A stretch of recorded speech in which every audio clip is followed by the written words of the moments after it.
the Dodgers weren't losing to anybody. There wasn't any doubt.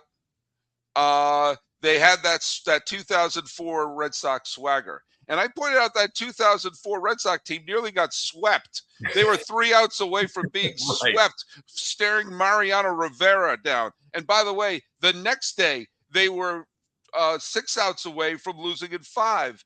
And the next day, the Yankees had the pennant-winning run at the plate. Okay? So don't give me this, they weren't losing anybody. They were a millimeter, and I use millimeter because they were in Canada. They were a millimeter away from losing the World Series. Yeah, if there's a way to get closer than losing a game, a series, a year, than facing Mariano Rivera, then the Dodgers found a way to do it because it was the length of Will Smith's cleat that they won the World Series. And Sully, I'll go back before that. Let's go back to the DS when Orion Kerkering threw the ball to the backstop. Dodgers could have lost that game, and they had to go back to Philadelphia and play a game 5 that they were on the precipice multiple times. You know, I'll go you one earlier than that. Yeah. I'll go one earlier than that. It was either game 1 or 2 in Philadelphia. In the 9th inning, the Phillies were rallying, and Edman at second base. It was game 2. And Edman made a poor throw to first that Freddie Freeman picked out of the ground. He made a terrific play to end the ball game. If he doesn't pick that ball out, that game's tied, and the Dodgers bullpen, lest we forget, was a gigantic middle of the Riddler's costume question mark at that point.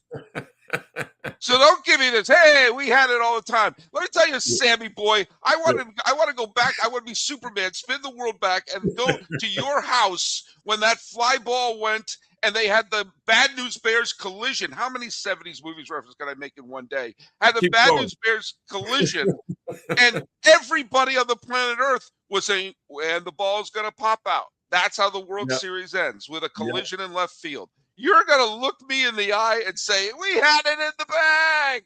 Yeah, well, and since we're reminiscing about all the close calls, the ball that lodged in the bottom of the wall in Toronto, if that lands, since I like your line, I'm just going to flat plagiarize you. If that's a millimeter higher or lower, it doesn't stick in the wall. It bounces, and the game probably ends right there. These were a million different times. I like, go back to game 2 that you mentioned.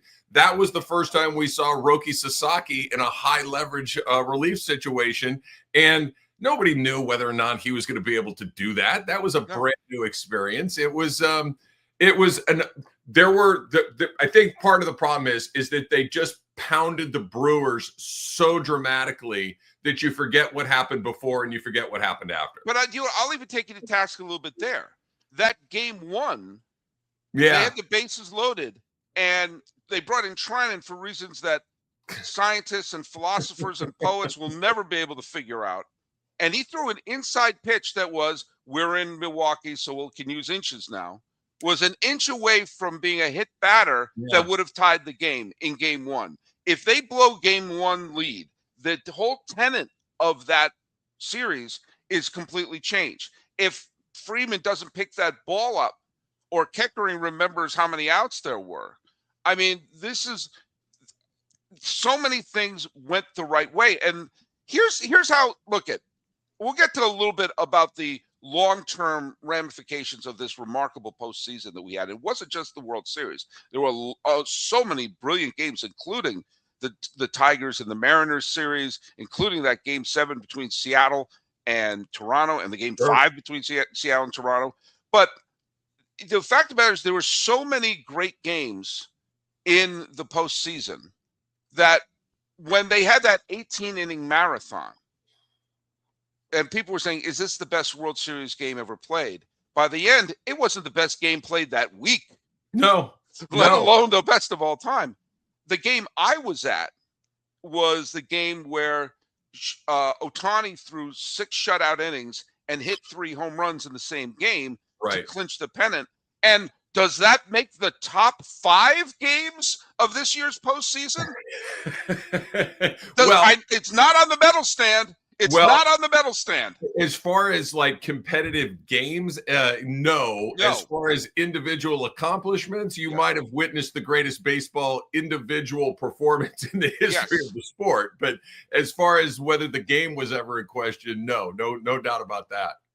But that gets. I'm going to make another weird movie reference. I'll push this to the 90s instead of the 70s.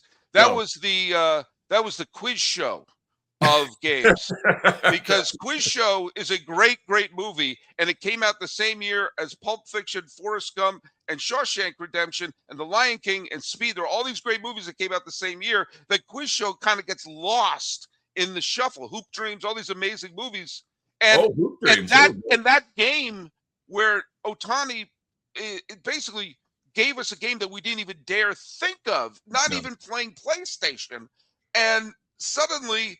That game, when you start listing the brilliant games of this year's postseason, and there was a game where a guy threw 6 shutout innings and hit 3 home runs in the same game. Yeah, to clinch the pennant. It was the question coming into that game, of course, was what's wrong with Otani? Why can't he get any hits? Why is he not doing this? Should he not be a guy that hits on the same day that he pitches? Should he not pitch the day or hit the day after? All of these crazy questions. Like, you ever seen this guy play before? Like even Shohei Otani will have days where he strikes out a lot. Even Shohei Otani might go 3 or 4 games where he looks a little lost at the plate, but don't worry, that's Otani up there. He'll figure it out. So, and he did, and he went from what's wrong with him to winning the NLCS MVP in about 3 hours. That happened awfully quickly.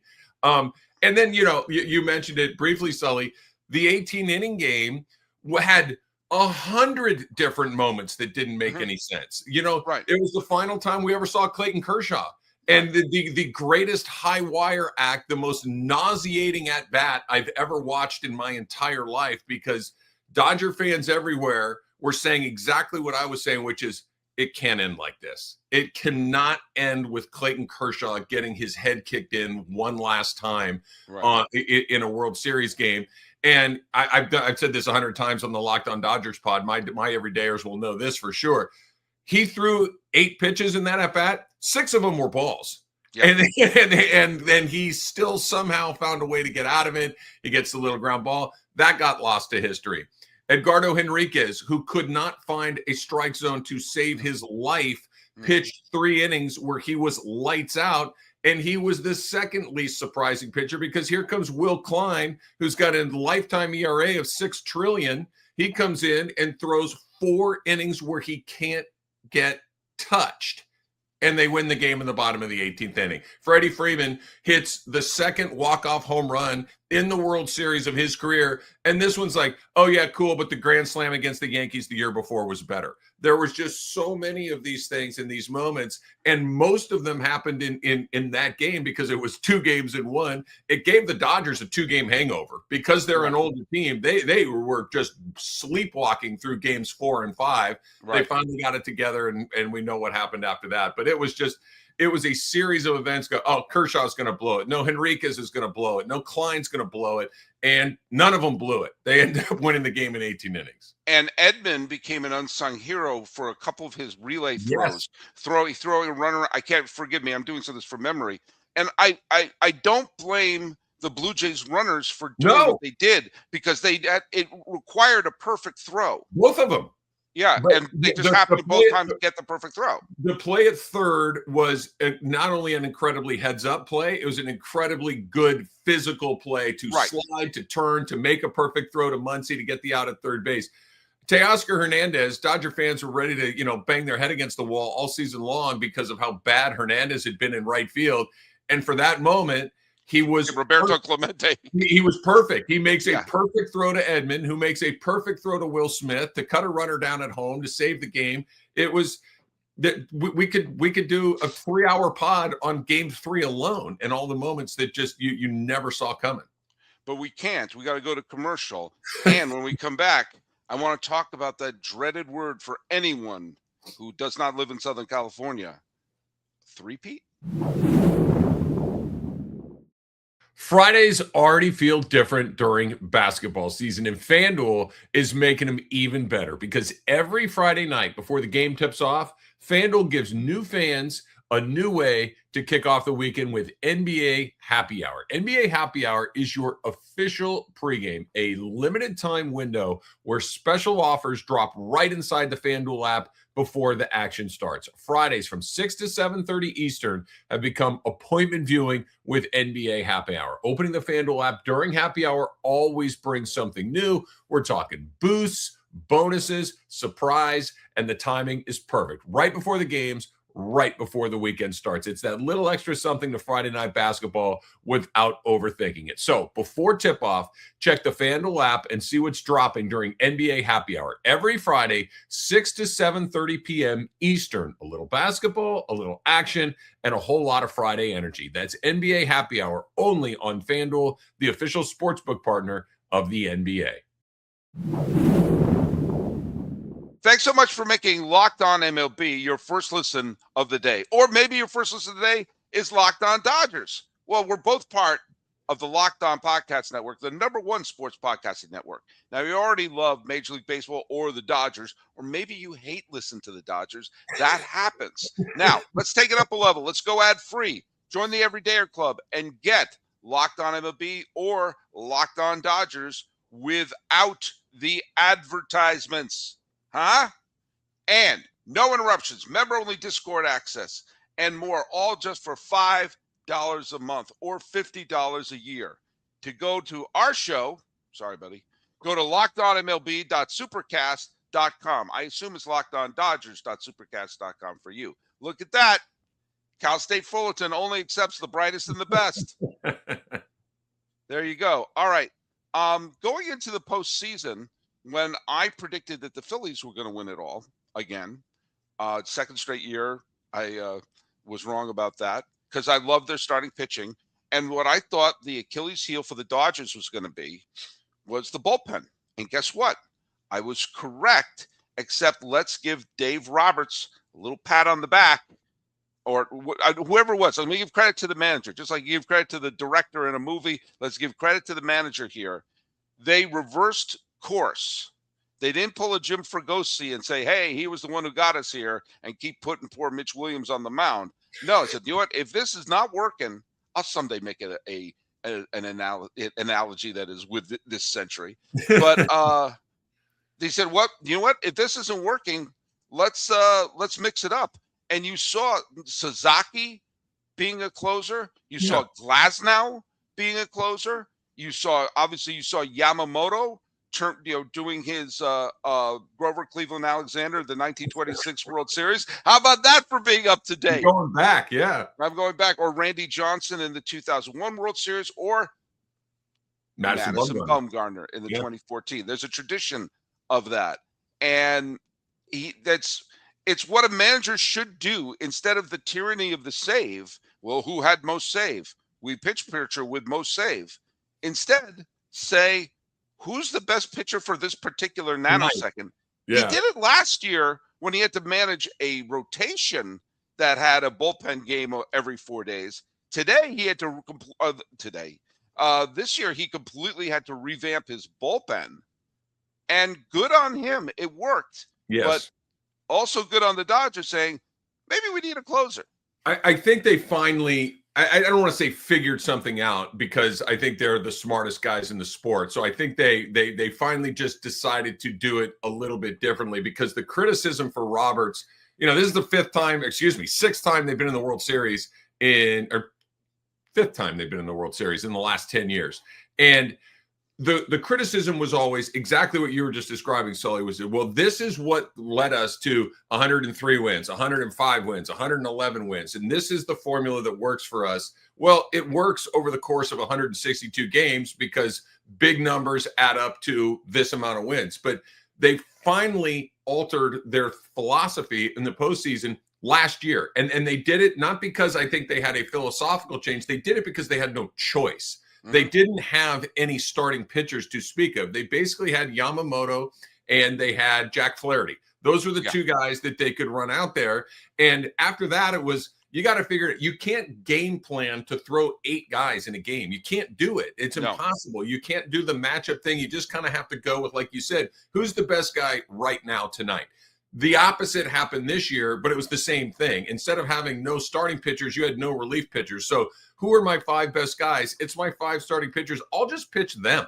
I'll just use those guys every single night. And Yamamoto, I don't know what he was channeling from what century. I don't know what they're teaching guys over in Japan, but it works because he comes over here and he absolutely is dominating. Blake Snell came out of the bullpen. Like you mentioned, Glasnow comes out of the bullpen. They turned Sasaki, who was just frankly not ready to pitch in Major League Baseball at the beginning of the season last year. He was just not very good, and he was overwhelmed. He's like this every night. He comes out and goes out on the mound. He's last we saw him before they sent him to the minor leagues to get healthy was him literally crying in the dugout.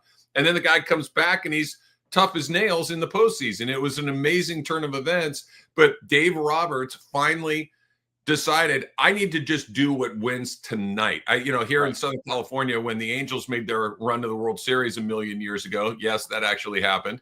Mike Scioscia did. I remember there's a game against the Yankees where he pitched Francisco Rodriguez and Troy Percival, and Baggy's like, well, who are you going to use tomorrow? Because I don't have to worry about tomorrow. I had to win tonight. And I think that's the philosophy that more and more teams are going to employ in short series. Over the course of the season, you got to think long-term. You got to do all these things. But the Dodgers basically went to bleep it mode. We're just going to pitch our best guys tonight, and it worked. Yeah, it did work. But by bringing in Diaz from the Mets, they can at least at this point, nail something down to say, all right, we know who's pitching the ninth, and he is someone, assuming he's going to stay healthy, that he is someone who you can absolutely count on to be lights out. By the way, one of those weird sort of trivia questions that you could win if you're doing 20 years from now. If someone asks what player led the Dodgers in saves when they won the World Series in 2025, the answer is Tanner Scott. I know.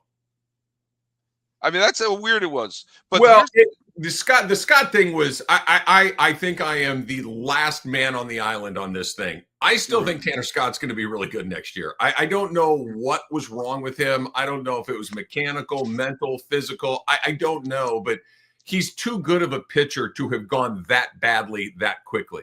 So I think.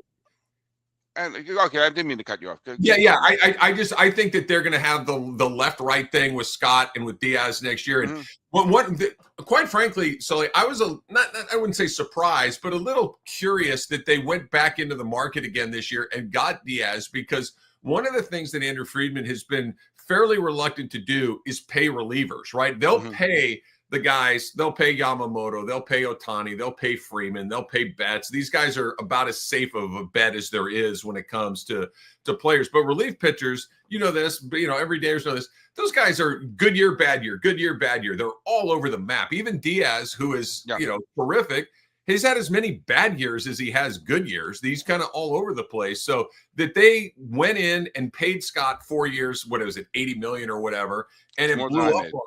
And then they went back the next year and kind of did a pretty similar deal to do it again. Surprised me a little bit. They obviously had a need that they needed to address, but that they addressed it in a similar way was a surprise to me. Yeah, I just think it was a splash move as well, and also a little bit of, holy cow, can we do something about this? Because I don't want to have another postseason where we're moving stuff around like this. Last offseason question here, and by the way, another pitching factor that was different in the 24 as opposed to 25 was Otani was able to pitch. Yeah, Otani, you didn't have Otani. Now Kershaw basically became a mop-up man this year. I mean, he was kind of he was the Ben Kasperius of this year's team, but good for him. But there's obviously there's the Tarek Skubal rumors that are going around that people are already lighting their torches and getting their pitchforks ready in case that happens. There's rumors that they may be trying to move Teoscar Hernandez while he still has value. What big move do you and I think is Michael Conforto still cashing a check with them? I mean, no, he took his gun and ski mask and left town, and he's on the greener pastures. I kind of lost track a little bit there. You must forgive me there. I think as far as what they have left to do this offseason, they're still an outfielder short. It depends on what they want to do with Tommy Edman. Tommy Edman's ankle was bothering him all season long last year. He had a year that I don't think anybody was really pleased with, him included. So is Tommy Edman your second baseman, or is Tommy Edman an outfielder, or are you going to continue to kind of shuffle him in and out between the two spots? Because if he's in the outfield, you're a second baseman short. If he's at second base, you're an outfielder short. So you have to come up with something there. The Scooble thing, to the people that I've talked about that have been really good at giving me little nuggets here and there, is as close to zero as you can get without being zero. That's not going to happen. The Teo thing is real. If they find somebody that wants to take Teo, I think that this is the perfect time to maybe get out of the Teoscar Hernandez business. If they end up keeping him, I don't think that's the end of the world either. He can still hit. He can still perform offensively. He's below the line defensively for sure. So maybe an outfielder, a corner outfielder, maybe a second baseman. But the Kyle Tucker thing I think is exceptionally unlikely. Not impossible, but unlikely. I think that the team that they have today, as we get ready to go into 2026, is going to be very similar to what they start opening day with. And before we go to break, I'll just point out that we are recording this a little bit ahead of time, pulling back the curtain. So if just before New Year's Day, the Dodgers acquired Juan Soto and Aaron Judge for Ben Casperius and Teoscar Hernandez, then I think the people who hate the Dodgers may have a point. I'd do that.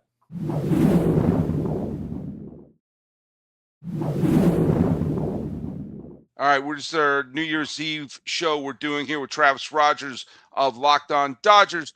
You know, a lot of people hate the Dodgers, and that's a good thing. People don't tend to hate bad teams. You don't hear people, you know what? Man, I hate the Pirates. The Pirates, those damn Pirates. Every single day. It's Pirates this, it's Pirates that. Yeah. And that's cruel because I happen to have a soft spot in my heart for the Pirates, and I want to see them do well. But the Dodgers, have, or as good a chance as any to try to get a three-peat. And people are, it's bad for baseball, da.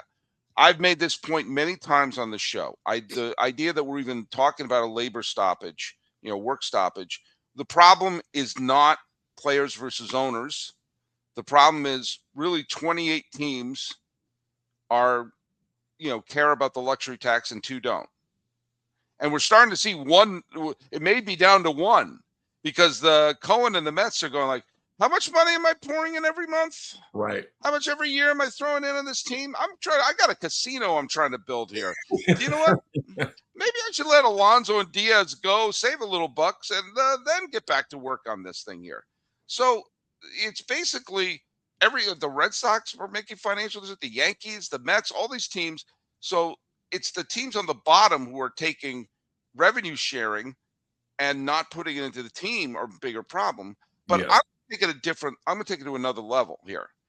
We just witnessed the best World Series we've seen in a long time. We've seen some really good World Series, but this one had 3 classic games in it and a bunch of drama. We also saw a postseason chock-full of drama with the final game between the Tigers and the Mariners, that extra inning greatness. The series between Toronto and Seattle was fantastic.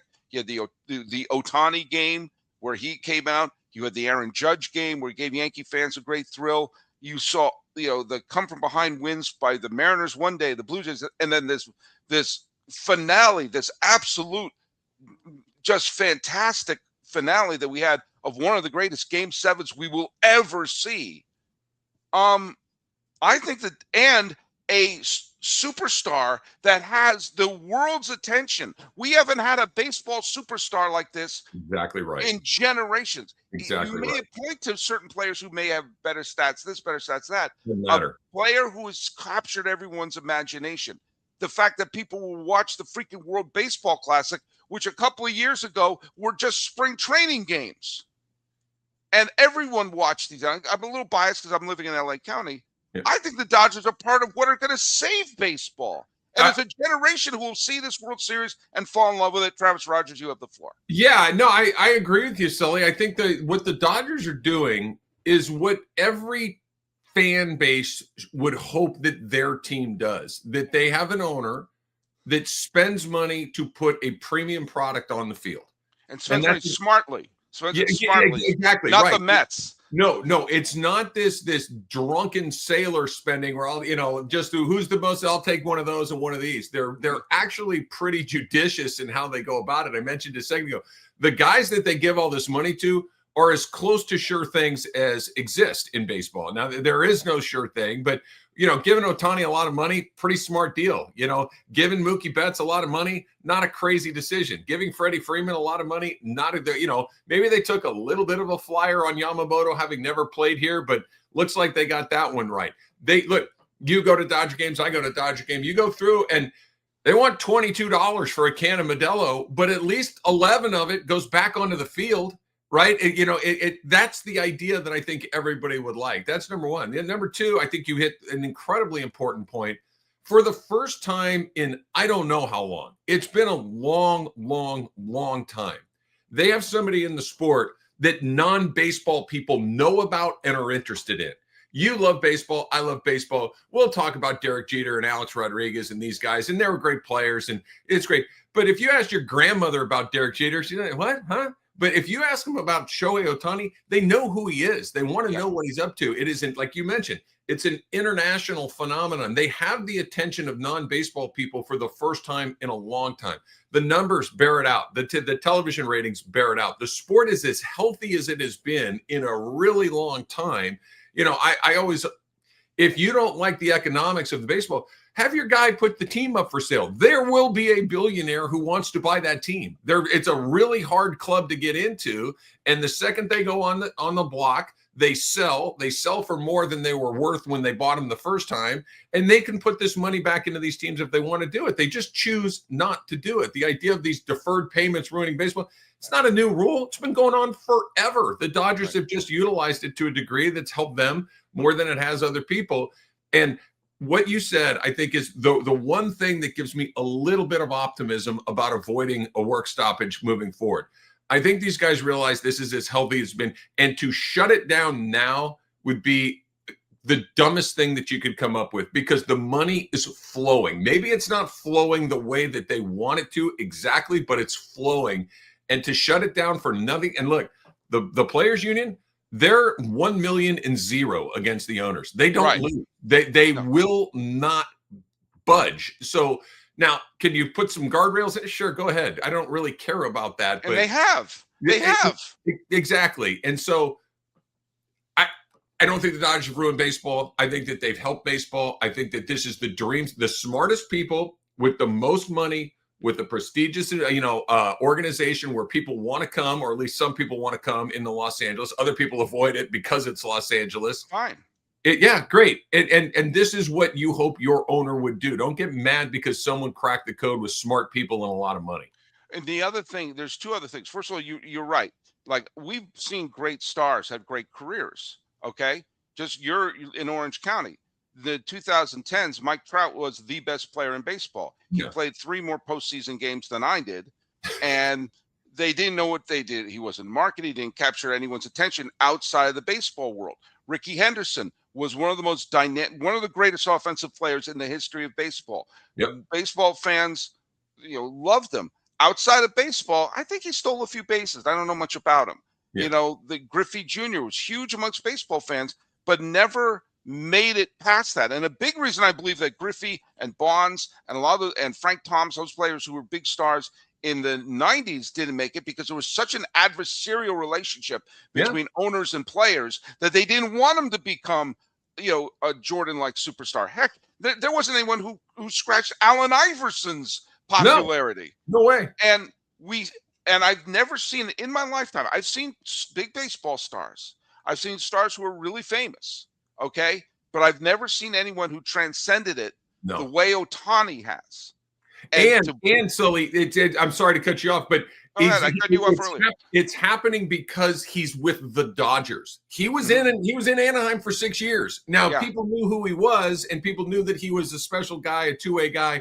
But it wasn't until you put him on the postseason stage, it wasn't until you put him with a marquee Tiffany franchise where everybody went, wait, what is that? Because he was winning MVPs in Anaheim. But like you said, he didn't play in one game past the All-Star break that anybody paid any attention to because they were buried in the standings. But you put him on one of these teams that everybody's paying attention to, and it blew up into what it is. And last thought on that is bringing it back to movies for a second. The best adventure movies, the best action movies, the best Bond films, the best Die Hard films, best Marvel films, whatever, are the ones that have the best villain. Yeah. And you may not want to hear this, but 29 fan bases hate the Dodgers guts. And I saw 29 fan bases hate the Yankees guts. Hell, there's no musical called Damn Brewers. And I saw when the Red Sox and Yankees were treating the free agent market the same way Rodney Dangerfield did when he went to the pro shop in Caddyshack, to then come through. Oh, that's the worst hat I've ever saw. I will make an up-to-date reference eventually. Everyone hated the Red Sox and Yankees, but having a villain filling the stadium to beat the Dodgers, filling the stadium to defeat Shohei Otani is huge. And I'm telling you, when we have Locked On MLB in the year 2045, we will find people who were 7, 8, 9 years old now said, I became a baseball fan watching this era of baseball, and this will turn a lot of people onto it. And to cut that, to turn off that spigot is an act of lunacy. Yes. But what is not an act of lunacy is bringing Travis Rogers onto the show. I'm going to give you the last word. It was an incredible year. It was an incredible year after an incredible year. I cannot wait for 2026. I'm cautiously optimistic that we will get baseball uninterrupted after that. But in the event that I'm wrong, which, believe it or not, has happened before, I would love to see it with the Dodgers ending 3 in a row and really send people into a tailspin when there's no baseball, knowing that the Dodgers have sit on a hat trick.